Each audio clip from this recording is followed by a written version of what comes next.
Hey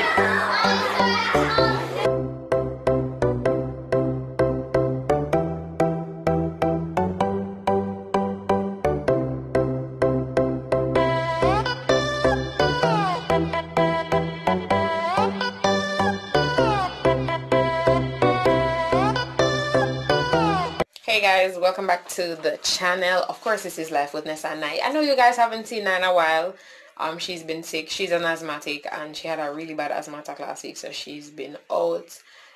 We should have a mother-daughter date coming up soon, so you'll see some of her. Even though I do realize that the last video that I did, which is the work from home video, got a lot more traction than a lot of her other videos, which is fine. But nevertheless, this is something she wanted to start it, so we're going to maintain that for a little bit, same way. But I think I can do both things. So on today's video, I'm going to be talking about some must-haves or some tips for those of you who are looking for work from home. I got a lot of comments, that's like a lot of comments saying, hey, I'm looking for work from home jobs too, da da da da da da. And so I thought I would do this video. So let me know if you can relate to anything in the video. Obviously, if you like it, give it a thumbs up and let's get into it. Alright, so first of all, some must-haves for work from home. Obviously, you'll need your computer. Most jobs that when I was applying, most jobs that I saw, the minimum RAM that you needed, which is the internal memory of the computer, or would have been 8 gig minimum. So if you have 8 and above, 16, so on, that's great. And of course, even it depends on what type of job you want, but most jobs require you to have a USB headset. So that's something you can invest in.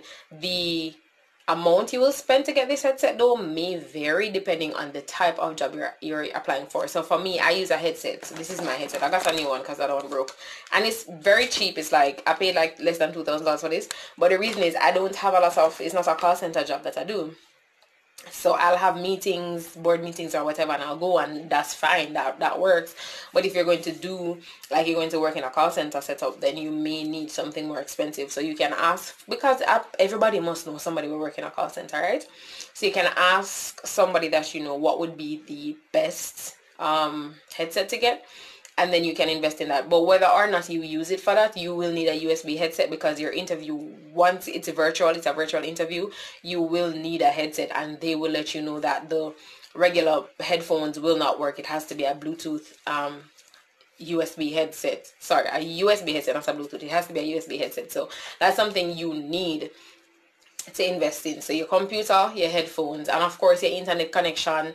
Make sure so you have lights over your yard and it is stable light. We know how JPS is, but at the same time we do understand that these companies are not local, and though many of them will accept that, hey, electricity is out, it is still something that if you can mitigate it, I mean, say if you have, we're gonna call it non-traditional light, if you have that,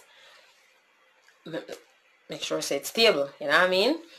And other tips that I would give is, the first thing I would say for somebody who's looking for a work from home is to identify your why. Why are you looking for a work from home job, or why are you looking to change jobs?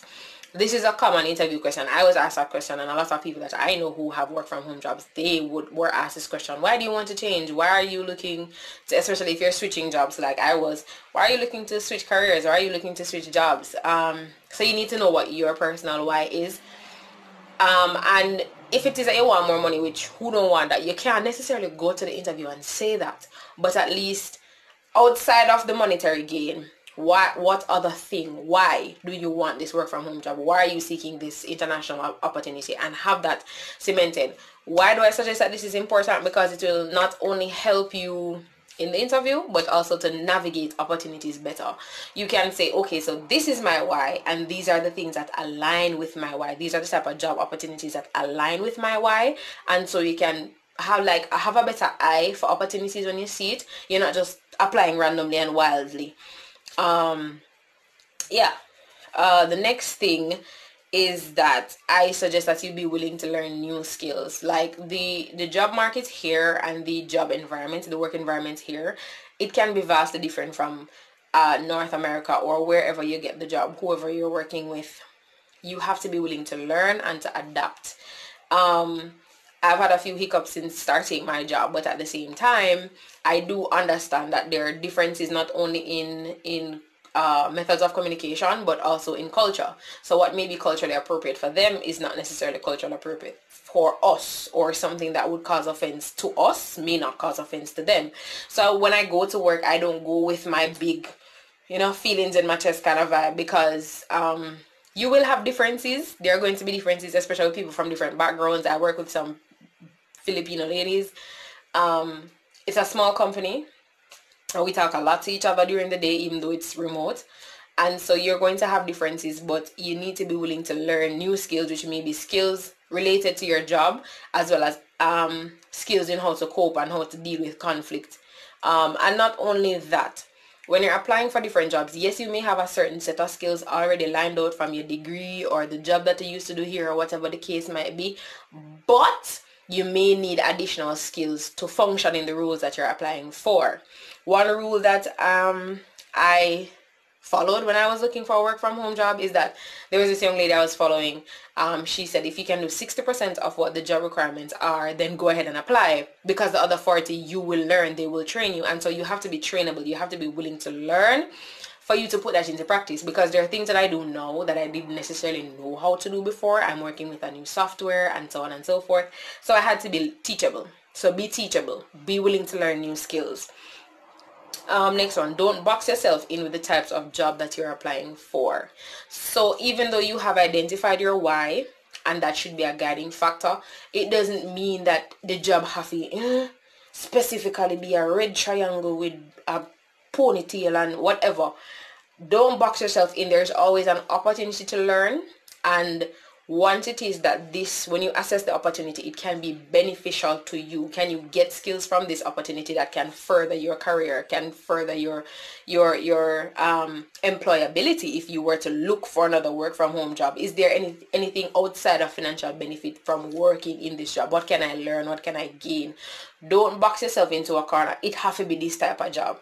When I was looking for a job, one thing that I applied to so many different type of roles, as long as they maintained my why, which if you watch the video before this, you will get a hint as to what my why was.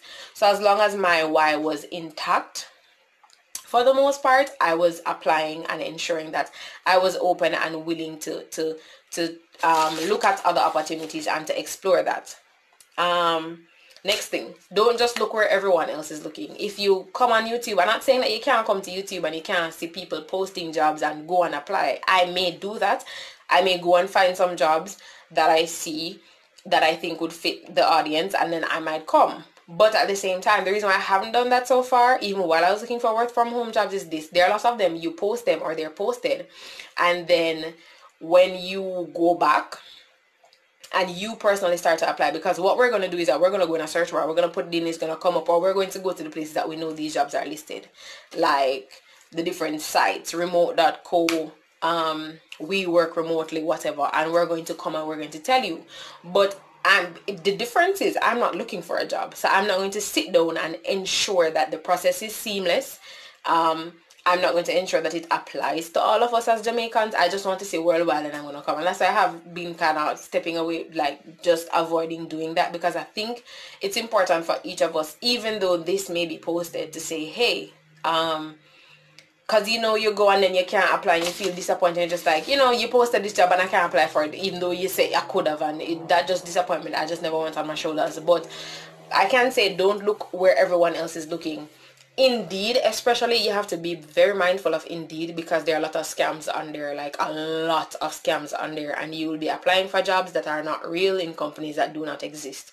I personally got an offer from a company on Indeed that I did not apply for, but your information is posted on Indeed because it's a job site. And so these people reached out to me, and I was just like, so one of the first things I did, of course, was to do my due diligence. I went and researched and whatever, and realized that this company didn't exist. If I am talking fast, side note, which I know that I do, please slow the video down so you can hear everything that I'm saying. Back to the point. So don't just look where everyone else is looking. Be mindful of scams. LinkedIn is where I saw my recruiter advertising, and that's where I applied. So you can leverage LinkedIn. LinkedIn should be something that you have. Get a LinkedIn profile. If you put in that you're looking for jobs, LinkedIn would feed these job posts to you. So do that. Don't look in only in traditional areas. Go on Instagram. There's a Instagram page. I can't remember it right now. If I do, I'll link it in the description. That gives you job posts, and they're not just general, you know, we want this, we want that. They're a lot of them are remote jobs. So look elsewhere. Don't just look where everybody else is looking, because the reality is, if all of us are looking in the one direction, the opportunities that are elsewhere are going to miss us, because we're all looking one place, and something that might be a right fit for you, you never get to see it because you're not exploring other options. Next one, always be revamping your resume. Package your skills to align with the job description. Personally, when I was sending out resume, I never sent out two of the same resume. I would read the job description, I would assess myself, my skills, look at my resume, and I would adjust it accordingly to emphasize those skills that I thought were extremely necessary for the job post or would make me likely to get an interview. So I didn't have just one resume, kind of just sit down. So you constantly need to be looking at it and revamping it and adjusting and so on and so forth. And another thing you can do while you're waiting, too, if it's taking you 3 months, because it took me about 3 months to get a work from home job. If it's taking you around that time, go and learn a skill, learn something that you can add to your resume. For me, I went and I learned how to do QuickBooks Online, to use QuickBooks Online.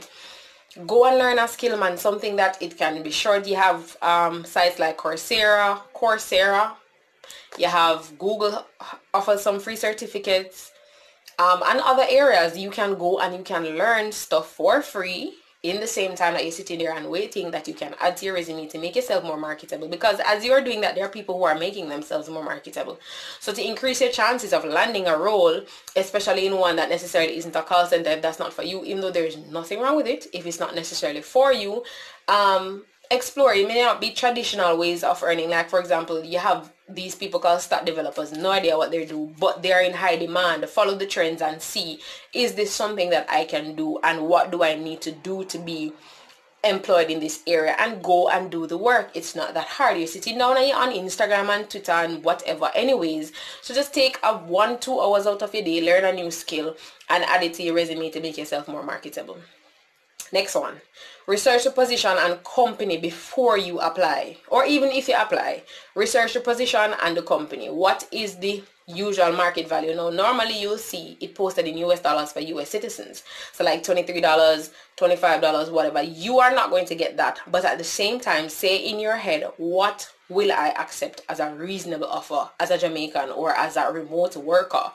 Or you can even look for what remote workers are getting for this field. Look at the company. There was one company that I applied for and I got a first interview, and I went on Glassdoor. Glassdoor is this site that you can go and you can type in a company, or if you type it in on Google, Glassdoor will come up and you can read reviews from past and present employees or those who were interviewed by the company. And I saw a really bad review that said, hey, these people are they don't respect people's time, you know, they'll call you for an interview and then they'll cancel at the last minute, so on and so forth. I had that in the back of my head, and that's the same thing that happened to me. I wasn't surprised because I'd seen this before, and so I was almost prepared for it. So go and see if you can research the company. Do the values of these people align with my personal values? We can't just be working for any and everybody. At least for me, I may not just work for any and everybody, right? So how do they align with me? Are these people that I'll be able to function in? Because working from home in a toxic and work environment is not fun. You're there, you're already, you can't go home, right? Even though you can probably log out and go to your bed, but that's not the point. Oh, my line. Can you guys see my line? I can't reach it, but that's my line. Anyways, so do reviews. Find out what the company is like, what their reputation is in the workforce or in the cyberspace area, and see what you think of it. Next one, challenge yourself and don't be afraid of rejection. Learn from it. So there are some roles that you probably see, I can't apply for that because da da da da da da da da. There are some skills that you have, maybe some soft skills or some skills that you've learned over time, but you're not certified in, so you never got to college and never gain a degree and even write down on a paper, but you can do it. Challenge yourself. The thing is, apply and let these people make the decision, but don't count yourself out before even giving yourself a chance. You're defeating yourself before you even started. So if you say something and say you have this type of experience, you have done this, go ahead and try. And not only that, don't just look at your skills as, oh, me used to answer phone all the time. No, that's you're offering customer service, and if you've been doing it for a while, then even better. So you have experience in offering customer service via telephone or whatever the case might be, and you package it accordingly. Don't limit yourself. Don't count yourself out because you never go to school or you never have a degree and da da da da da. Irrelevant. Challenge yourself. Make it a point of duty to say, I'm going to bet on me. Let these people tell me that, hey, you don't really fit what we're looking for right now, but, or whatever. And again, be ready for rejection. Nobody wants rejection, but it is likely. You're applying for jobs where there is competition. Other people are applying. Nobody never come to you one away and said, Jan, I go look a person and they might recommend you personally. So you have to go through the process as everybody else. So you have competition. But so expect rejection and be ready. But at the same time, don't count yourself out saying, oh, may I get rejected? So no. So if that makes sense to you, so be ready that it may not work out, but at the same time, entertain the idea of it actually working out. Cool?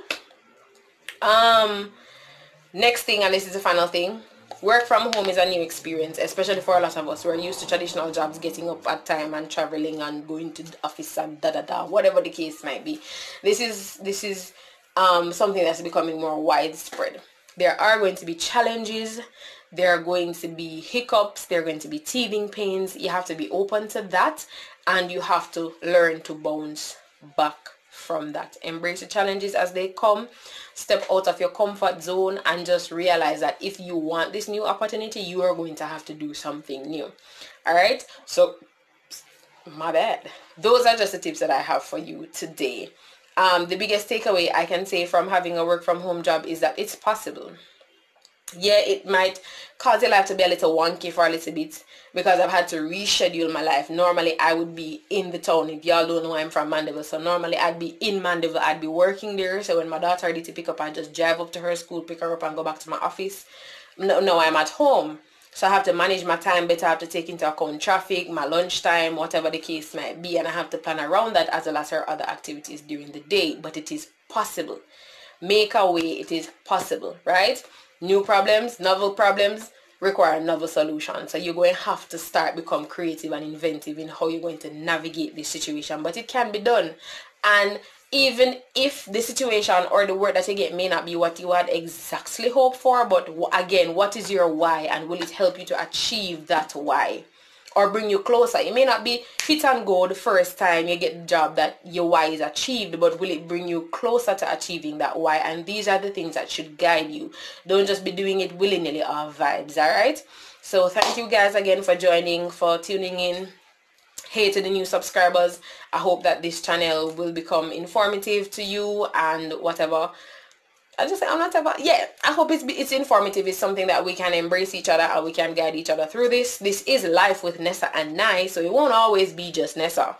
Nai will be on here soon. As I said, we have a mother-daughter date coming up soon and some other things. So thank you guys for tuning in. If you found this video to be helpful, just give it a thumbs up. Remember to hit the subscribe button if you're not subscribed as yet. Leave a comment down below if you have anything to say, if any of these tips you found were useful, and share some of your tips. What are some of your tips, so your must-haves when looking for a work from home job, or even when you have a work from home job? Anyways, it was nice being with you guys. See you next time.